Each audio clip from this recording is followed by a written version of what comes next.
Life style చూస్తూ ఉంటారు. చేయండి, ఏ డౌట్ ఉన్నా మీకు ఎవరైతే ఇమీడియట్ తర్వాత ఆయన కాంటాక్ట్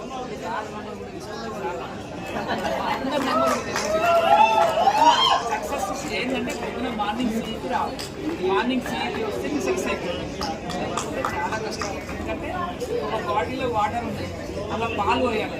వాటర్ తీసేసినంటే పాలు వస్తుంది, అవునా కదా? సో అదేవిధంగా మనం చాలా ఎన్నో ఎండుకుపోయింది, బయట నమ్మమ్మ ఎన్నో తీయాలంటే సీపీ రావాలి.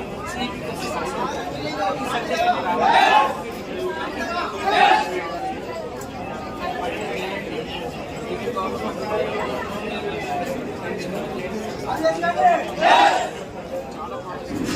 చాలా